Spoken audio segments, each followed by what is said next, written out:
Welcome back to Football Daily, where today we've got another cracking 10 for you. This time it's the biggest meltdowns the game has ever seen. Hold tight.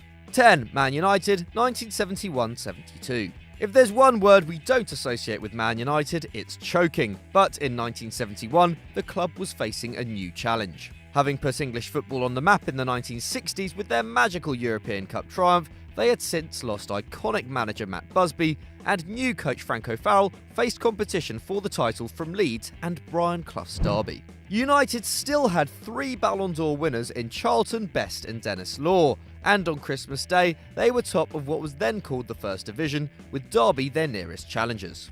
The club had lost only twice and looked set for a first title in 5 years, but after the holidays they went 9 games without a win and lost 7 in a row. In the end, United finished 8th, and Derby pipped Leeds to the Championship, establishing Clough as one of the best managers in the country. The Red Devils, however, would suffer relegation 2 years later. It was their worst capitulation until 1998, when Fergie's side surrendered an 11-point lead to give Arsenal the title in Wenger's first full season in England. 9. William Gallas. Nobody personifies Arsenal's failures between 2004 and 2014 quite like William Gallas. The Frenchman joined the Gunners from Chelsea as part of the Ashley Cole deal and was unexpectedly made captain after just a year at the club in 2007 over the more obvious candidate Gilberto Silva. But his first season as skipper started well. Arsenal spent 5 months on top of the league between September and March, at one time sitting 5 points clear of the competition. But at the end of February, the warning signs became clear. A home game against Birmingham had unsettled Wenger's side, with Eduardo having his leg broken by Martin Taylor, and in the dying moments with Arsenal 2-1 up, Clichy gave away a penalty. Rather than take up a position at the edge of the area, Gallas bizarrely walked away into the Birmingham half, where he watched his opponents equalise. After the match finished 2-2, Gallas argued with fans before sitting down on the field and refusing to get up.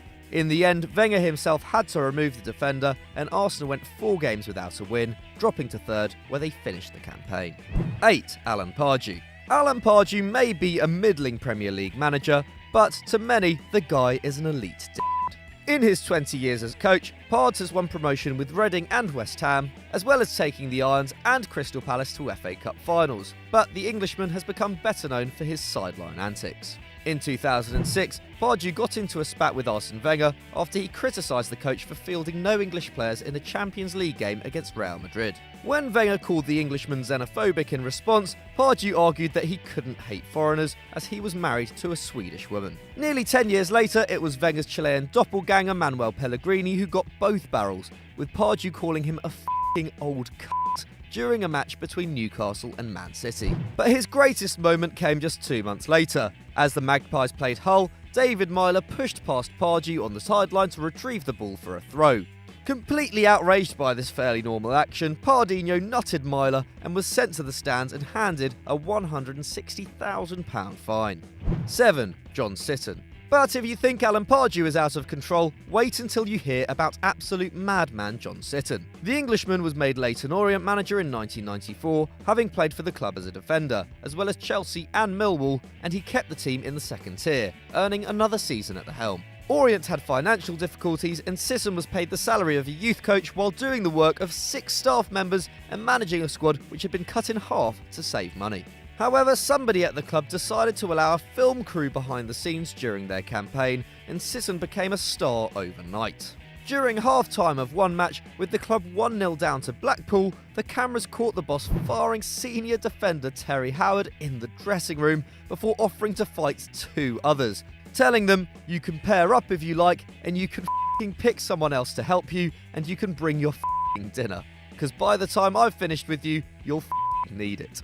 Wow. They lost the match and won just one of their next 15, resulting in Sitton's sacking and Orient's relegation. Afterwards, his career became even more unpredictable, as he worked as a scout for Man City, where he spotted Frank Lampard and Tim Cahill, became a taxi driver, and eventually returned to Orient as coach in 2006. He got 3 wins and a draw in 4 matches in charge before quitting after a disagreement with the owner.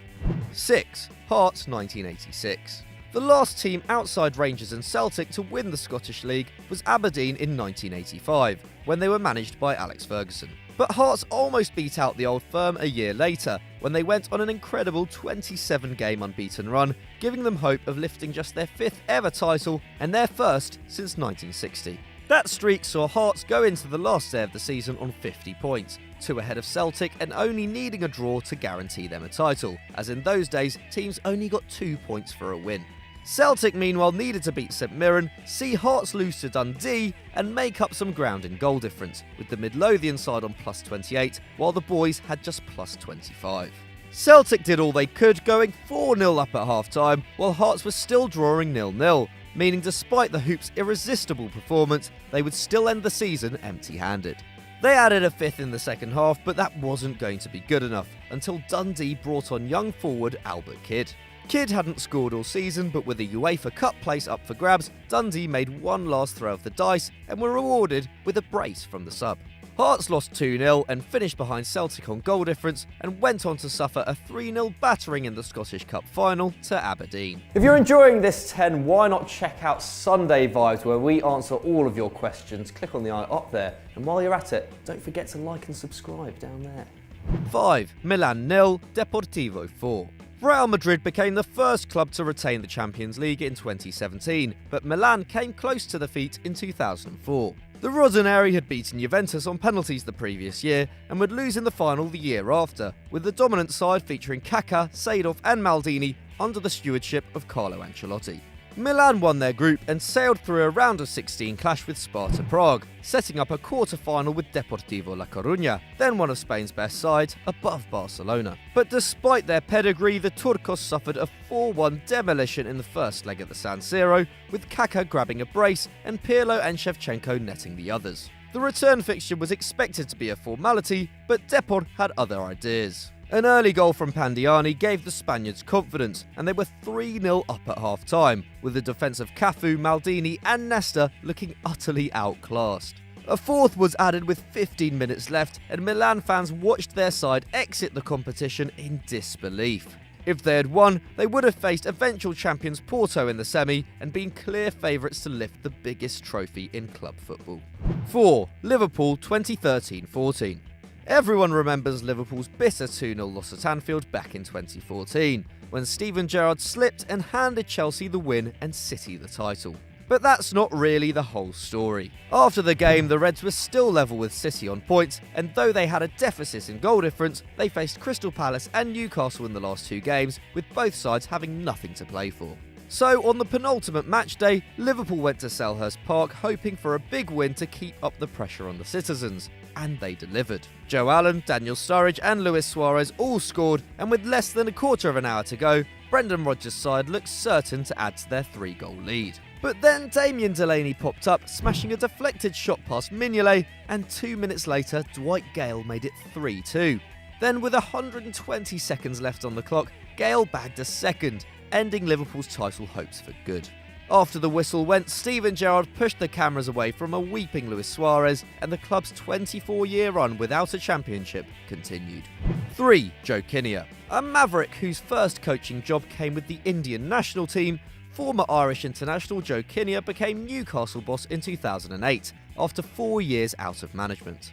Famously abrasive, Kinnear celebrated his appointment by picking a fight with the media in his first press conference, opening by calling Simon Bird, a Daily Mirror journalist, a c***. In the space of a few minutes, Kinnear swore 52 times at the assembled reporters, and though a horrified Newcastle press officer tried to get the interview off the record, Kinnear claimed he was happy for his comments to go out unedited. Before long, he refused to speak to the press altogether, delegating to coach Chris Hughton, and he won just 4 of his 18 games in charge, before his career at St James's Park was ended prematurely by a heart bypass operation. However, 4 years later, Kinnear came back, this time as director of football. In an interview with TalkSport, he claimed he'd won the Manager of the Year award 3 times when he'd actually won it once, that he'd bought Tim Krul, who was actually brought in by Graham Souness, and that he'd signed up John Hartson on a free when the Welshman had cost £7.5 million. He also got multiple player names wrong, memorably calling Johan Cabaye Johan Kebab and Shola Amiobi Amabogi. Really? This time he lasted 8 months, failing to make a single permanent signing in 2 transfer windows.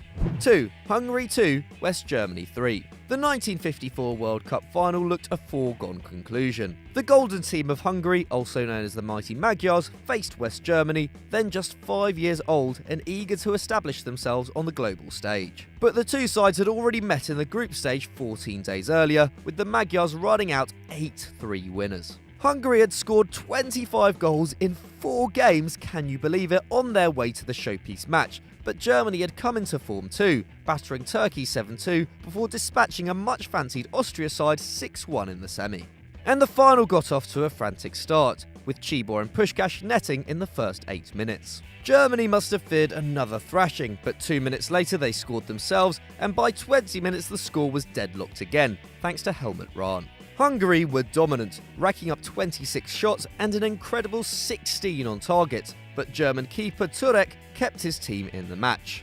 And with 5 minutes left, Rahn dribbled into the box before lashing in a third and giving Germany their first World Cup. Afterwards, thousands of Hungarians protested in Budapest, with team keeper Grosics even claiming he felt the loss contributed to the political uprising of 1956, while in Germany, the game became known as the Miracle of Bern.